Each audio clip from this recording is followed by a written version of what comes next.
Mohon maaf untuk yang rencana diskon tarif tol, berdasarkan usulan dari Asosiasi Tol Indonesia, saya baru mendapatkan usulannya untuk diskon di tol ruas Jakarta Cikampek di gerbang tol Cikampek Utama dan Kalihurip. Besarnya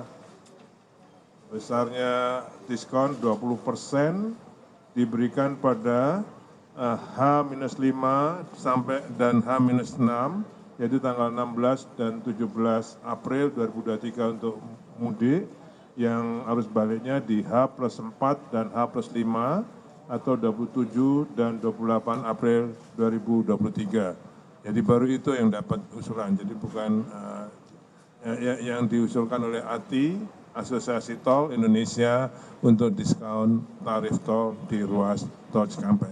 Kami masih menunggu, mudah-mudahan di ruas-ruas lain juga ada diskonnya. Terima kasih.